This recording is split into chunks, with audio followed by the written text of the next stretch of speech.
On episode 691 of the 40 Plus Fitness Podcast, we meet Elaine LaLanne and discuss her book, Pride and Discipline: The Legacy of Jack LaLanne, in his own words and those he inspired. Welcome to the 40 Plus Fitness Podcast, the largest and longest running health and fitness podcast dedicated to people over 40. Whether you're looking to lose weight, get stronger, or improve your health and age better, this podcast is for you. I'm your host, Coach Allan, an online health and fitness coach and author of the Wellness Roadmap.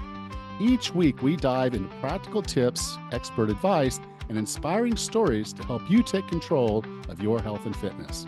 If you're ready to look, feel, and perform your best, no matter your age, this podcast is the perfect place to start. Let's get you on the path to a healthier, fitter, and more energetic version of yourself. I hope you'll join us each week, and together we can unlock your full potential.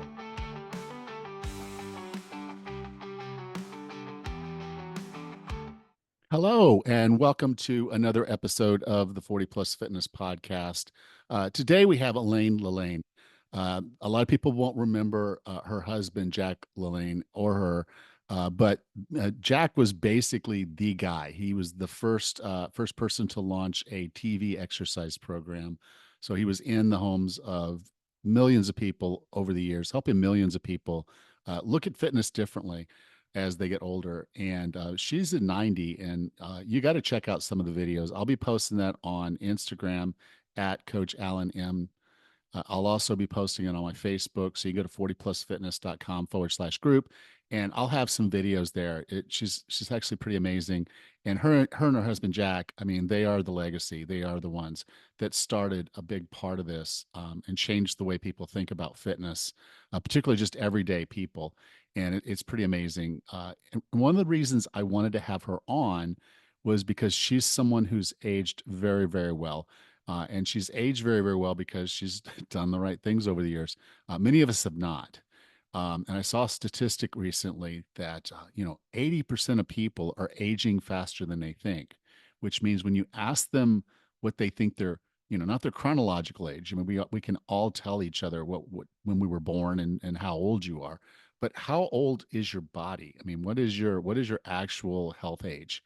And a lot of people don't know that. And when they're pretty surprised when they start doing some testing and trying to figure all of this stuff out. Those tests can be quite expensive, but doing the testing and figuring out how old your body really is isn't necessary. I actually came up with a quiz, and I've been talking about that for a while. What a lot of people don't know, because we think that being healthy basically means not being sick. I mean, that's that's the end. Our health system's called healthcare, but it's actually sick care. And so just because you think you're healthy doesn't mean that you are. A lot of it's about what you're capable of doing. And most of us are not capable of doing the things that we should actually be capable of doing. So I created a quiz because I think it's really important for you to know your lifelong readiness. Are you ready to get older? Are you ready to live the life that you're supposed to live? And the quiz I created is the Long Life Readiness Score. It takes about 2 minutes, and it's free. You can go to 40plusfitness.com/LLRQ. Again, it's free. You'll go through and you answer the questions, and after that, you'll get a report. And the report will tell you kind of where you are, give you some insights on what to do next. So if you're not sure about how old you are, or think you know and want to be sure that you are where you think you are, it's worth taking the quiz. 40plusfitness.com/LLRQ. All right, let's get into the show. Our guest today is known as one of the pioneers of television. She was always in the public eye and has been a respected guest on countless shows. She has worked as a producer, a host, a guest, and a star over the years. As a regular personality on The Jack LaLanne Show, she spent over 50 years helping teach and motivate people to live a healthy and balanced life, a movement which kick-started the fitness world as we know it today. As the wife of Jack LaLanne, she gives a first-hand experience to the legacy and life of Jack and his goals to change the world. Over 90 years old, her energy still continues to inspire audiences everywhere with her message on healthy living. With no further ado, here's Elaine LaLanne. Elaine, welcome to 40 Plus Fitness. Well, thank you very much, Alan, and I'm excited to be on your show, and let's get into a few things, huh? Well, you've been 40 plus for quite a few years. So Oh being at yes, 99, yes, you're probably you're going to be the most experienced 40 plus person I know. So and you just happen to have been married to probably one of the coolest men to ever walk on the earth, Jack LaLanne.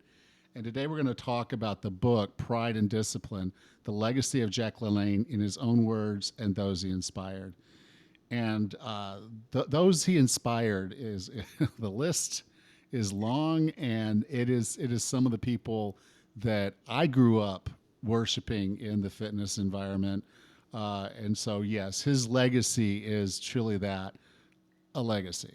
yes, yes, it is, and he really inspired so many people, and when he was alive, we'd go places. He said, "Hi, Jack," and he'd say, "Don't greet me like that on an airplane."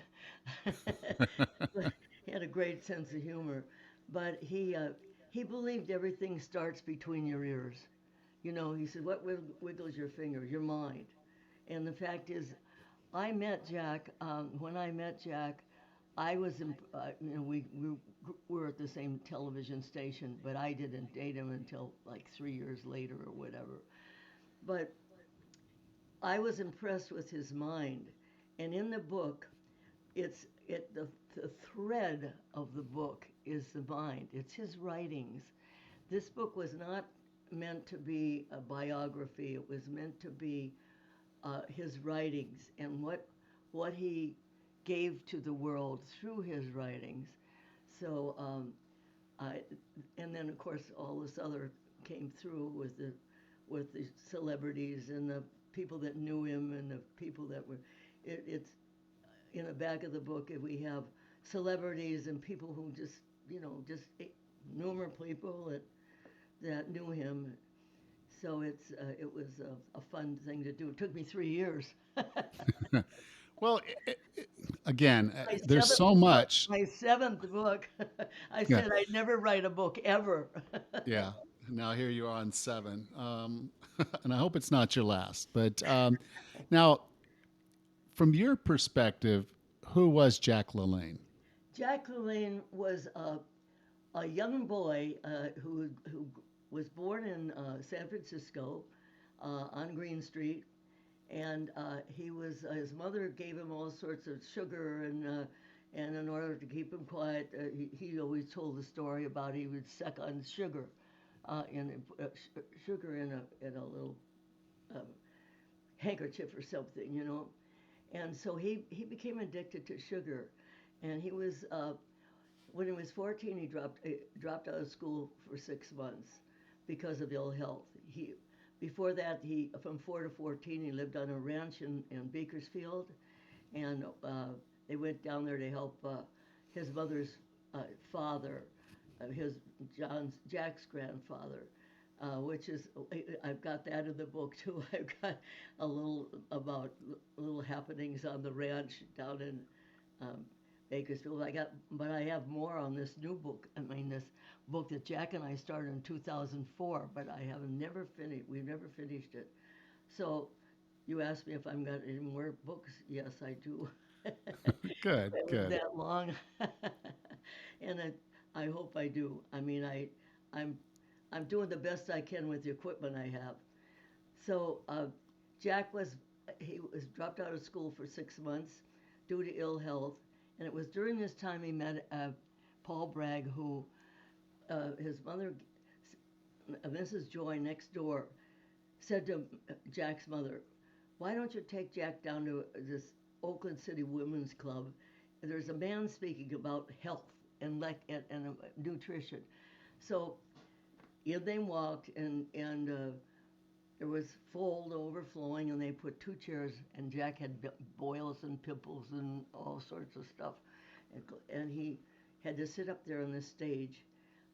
But there was one thing that Paul Bragg said: "I don't care what your age is. I don't care what your physical condition is. You can be reborn again." and that hit Jack between the ears. And after that lecture, he went and bought Gray's Anatomy. He studied it, that when he was 14 then. He studied it from cover to cover, backwards, forwards, and sideways. Then then he had in his backyard, he had a gym. He had ropes, and he, and he helped a lot of the firemen and policemen build up their upper bodies so they could get on the police department or the fire department. And then in 1936, he opened the first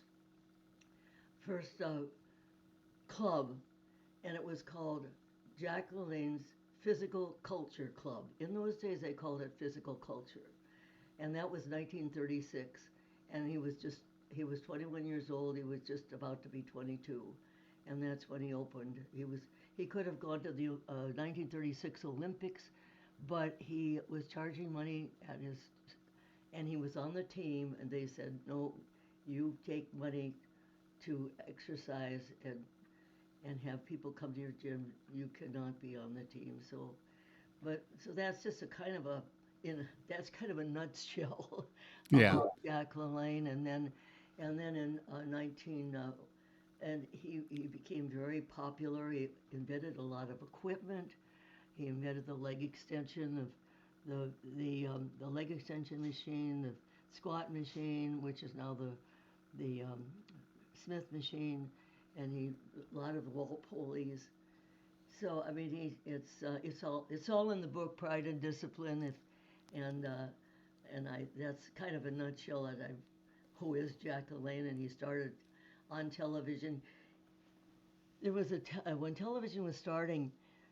This friend of his was the sales manager at KGO TV, and that's where I met him. I was on television, and so he said, Jack, I want you to come over. There's a guy who's got some kiboettes, and he wants to start a television show. And Jack sent his girl over who'd lost 100 pounds. He says, I don't want her. I want you, Jack. And so that's how that started Jack's career on television. And from there on, it's one thing after another, lectures and television shows, and he became very, very popular. Came out, came out with his own products. A lot of the instant breakfast is ours. I mean, we developed instant breakfast. We developed the first protein bar. We developed the first the stretch machine, stretch. We called it the glamour stretcher. Now it's a stretch, you know. So Yeah. that's kind of who Jack LaLanne is. Yeah. So, in a sense, I mean, like the original, I mean, he was the first to open up really what we today call a fitness health or health club. He opened Well, those. there were people who there were a lot of health clubs, and but they were, you know, the health clubs were clean and jerk, and bodybuilding, and he took what he did is modernized he kind of modernized it for put in glass block showers, put in plants everywhere, and just he had an idea of not just having bodybuilders that are he wanted the he wanted to get to the people. I can remember him saying to me, I just want everybody to exercise. Jack was very dedicated and in what he believed, and he never deviated, never ever deviated. Blew my Yeah. mind. Yeah, Right. And then all the inventions, like being a part of the Smith, but what became the Smith machine, the leg extension, yeah. the Rudy basically the Smith. selector of weights, all Yeah, these different and the resistance bands, all of which we walk into a modern gym today, and we see all this equipment. He is the grandfather for most of it because he was just always thinking about how to make this possible, and wanting it to be interesting and safe within the environments of what he was coaching. One of the areas he went into, which I just really find fascinating because a lot of people don't connect the two. They don't connect mindset with fitness. They think they're two separate things, the body and the mind. But as far as I can tell, he was on it straight away back then. It's like you've got Oh, to have the yes, right he was. mindset. And that's what when we first met, I was attracted to his mind. People say, "Oh, what a body!" I said, "Honey, I didn't fall in love with his body. I fell in love with his brain." He always said, everything starts between your ears. He said, the mind is a mine. It's full of diamonds, and all you need to do is dig them up. And he believes so much in the mind, and that's where we always got. And he was not negative at all. In our family, if somebody said anything negative, that's negative. We don't talk negative in our family. And so the mind, I mean, if you think positive, you are a happier person. So Oh, absolutely. And I think the interesting thing is because you'd said this in the book, or this was in the book, was he started like now today occasionally we'll see the 80-year-old or the 100-year-old that's doing something like running or jumping or doing some things that most people would never imagine that an 80-year-old or anyone oh, of that age group would be doing things. But he made a point of doing things that were above and beyond at any age. And I remember the funny thing you said. Okay, well the water was cold, and he didn't like the he cold. talked him. He talked his mind into loving cold water. In the book, Yeah. I put some of his writings in there that I found, and I saved everything, and he he was practicing for the his swim in to pull on his 60th birthday, pull 60 boats. I was no, pull uh, on his 60th birthday. He swam from Alcatraz to the mainland, uh, and he pulling a 1,000-pound boat. But it was the water was cold, and he didn't have a wetsuit on. I mean, it's cold, Yeah. and so he was at this restaurant, and he said, "Please give me a piece of paper." So he wrote down. He took this little pieces of paper like this, and he wrote down how he felt the first day, and then how he felt the second day. I mean, I was cold, and it took me half hour to get the numbness out of my body, and when it went on and on and on with four. I think there's four of them in the book, and and then the last one he says. I like something about I like cold water, and then I like cold water. I like cold water. I love cold water. So you can see what he was doing to his mind. He was learning to love. And the last line was I love cold water. And then he went out and did it. Then he went out and did it. Yeah, That's awesome. but he was always positive. And then on his Yeah. 70th birthday, he pulled 70 boats with 70 people, mile and a half in Long Beach Harbor. I mean, he did these things not to be, oh, look at me, you know. He did these things because he wanted people to know that you're never too old to exercise.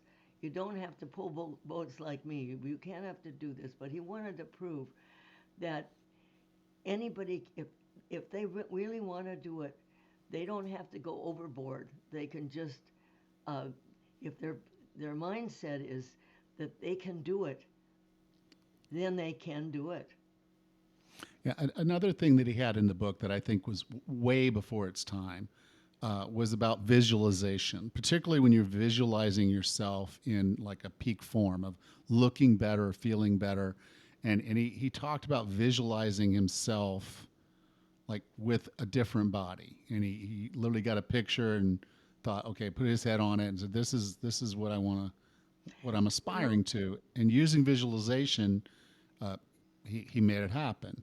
great visualizer. He visualized every here on this property that I have. He's visualized every tree. He visualized everything he did. Uh, but he visualized. He used to say to me, "I can see myself coming out of the water."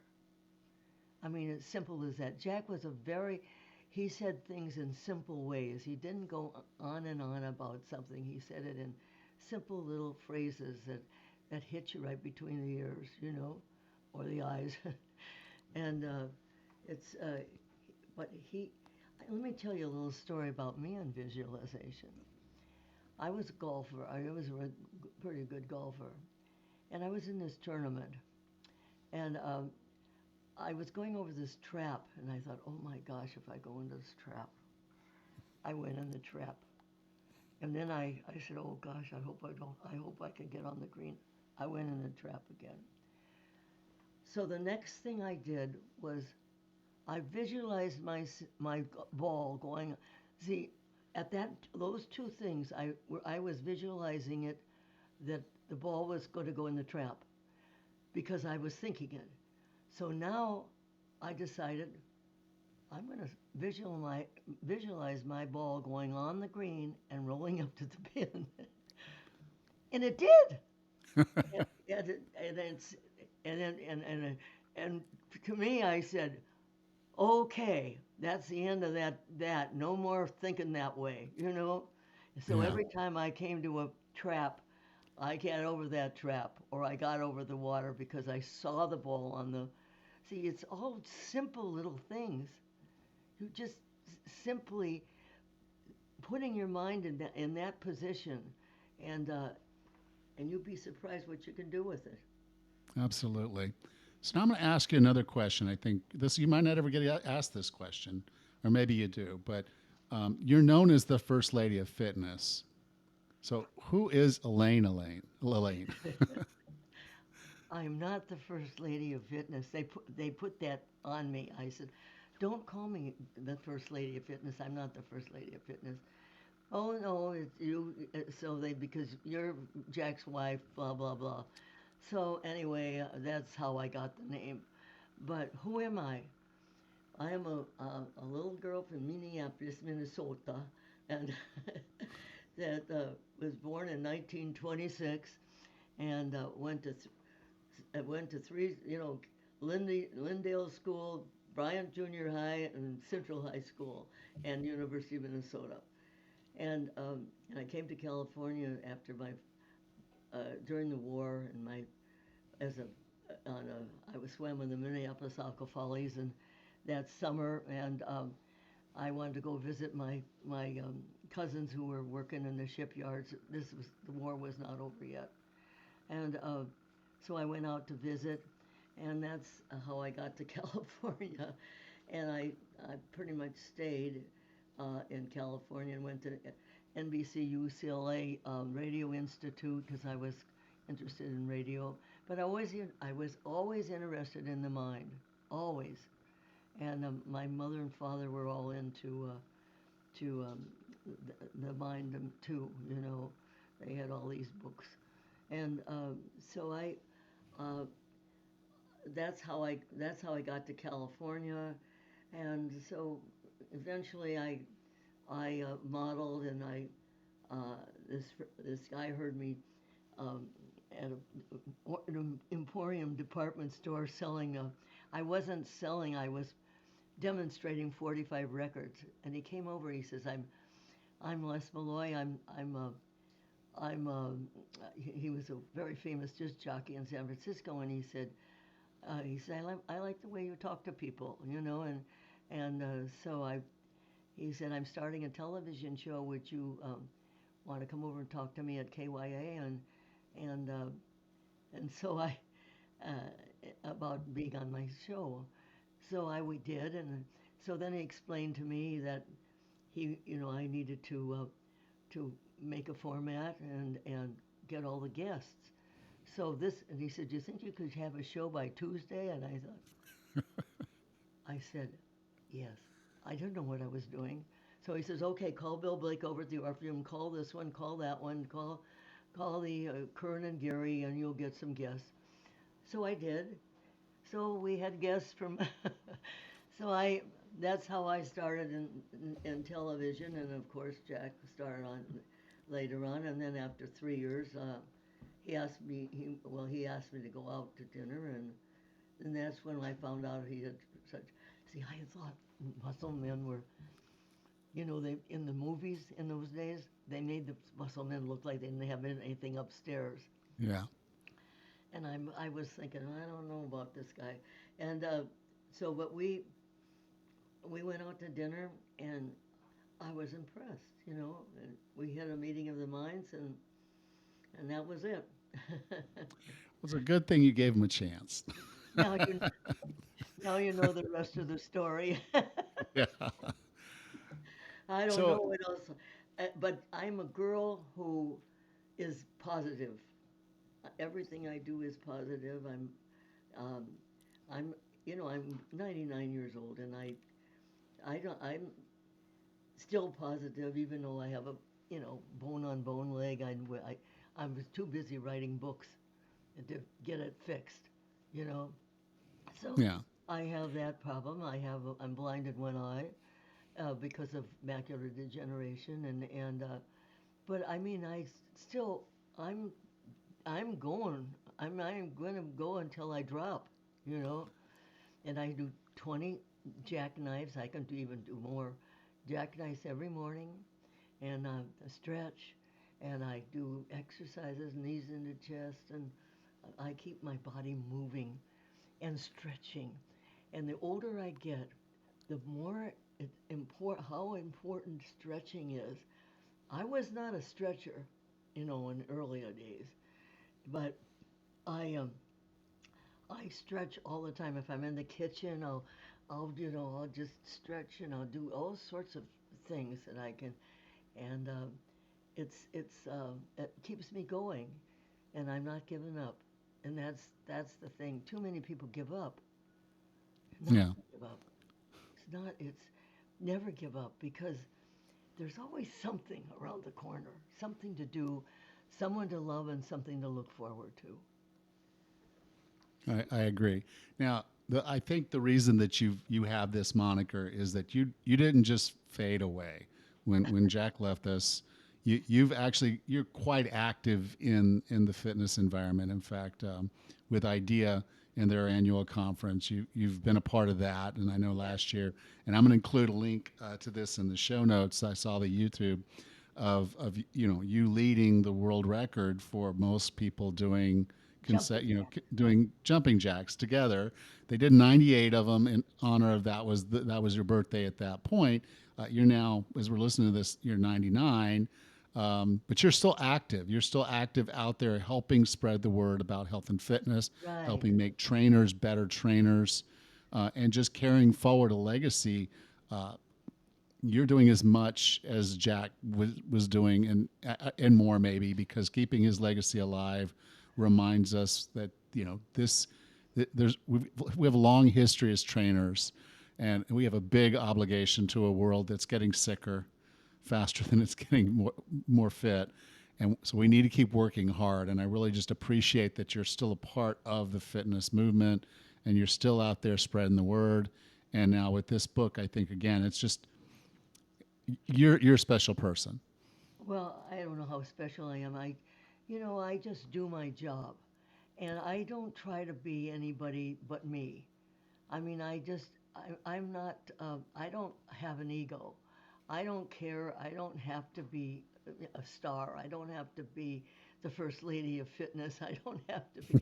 I just want to help people, and I've always like when I worked with Les Malloy. I wanted to build him up. I build him up, and I want to build Jack up. I wanted to build Jack up because I'm very comfortable with myself. I uh, I don't have to. I don't have to have a pat on the back. I think if people would learn to love themselves, to really like yourself, uh, this is this is very important to like yourself. Um, a lot of people they don't have a good attitude about themselves, and so it's I'm if anybody's listening to this and you don't think you're worth anything, you are. You are individualized in this world. There's nobody like you. Nobody. There's no two grains of sand alike, no two leaves on a tree alike. There's, you are individualized and you are so special, but you got to learn to know that you're special because you can't. And a lot of people say, "Who's your favorite this? Who's your favorite that?" I don't have any favorites. How can I have a favorite when you're a special person? And I have another friend over here who's so special for what she or he does, and everybody's so individualized. You just love them for who they are, and love yourself for who you are. Excellent. Elaine, I define wellness as being the healthiest, fittest, and happiest you can be. What are three strategies or tactics to get and stay well? Okay, I'll give them to you. ARC. Okay. A is for attitude. R is for resistance. Okay, attitude. The attitude you have toward life. The attitude you have, is it positive or is it negative? Um, R is for resistance. Resisting the food that's hurting your body. And resisting, when you exercise, you need resistance. This is how I built up this. Yeah, Resist, since we're on audio, she's flexing her biceps. So, and um, that's because I gave that muscle resistance, and that's the key. So there you are. There's three letters right there. ARC. Consistency. Consistent in your workouts. Consistent in what you eat and what you put in your mouth. So there you have it. Those are the three elements of my life. And then my how Maria Shriver asked me these for three words, and those are the ones I came up with at one. And then when John, my son, I was telling him about it, and he said, "Why don't you add H?" And then you have an arch, your arch of life. And so if you have these three things, you have harmony in your life. And so that's my those are my three things. that's awesome. Now, Elaine, if someone wanted to learn more about you, learn more about the book, Pride and Discipline, where would you like for me to send them? Well, people, if they want to learn more about the book, it's available on Amazon. But we also have it on jacklalanne.com, and that's pretty much it. I mean, we have a lot of stuff on from Jack's memorabilia. We have a lot of memorabilia, and there's a lot of people they'll want memorabilia of Jack, and we have it on at jacklalanne.com. Awesome. Elaine, thank you so much for being a part of 40 Plus Fitness. Thank you for inviting me, and I just like to say this. If you watch what you put in your mouth, and what you eat today is walking and talking tomorrow. It's kind of all boils down to what you think, what you put in your mouth, and how much exercise you get. If you enjoyed today's show, take a moment to subscribe so you don't miss the next one. And if you would, please leave us a rating and review on your podcast player of choice. Next time on the 40 Plus Fitness podcast, we discuss being the person you're supposed to be. Until then, have a happy and healthy week.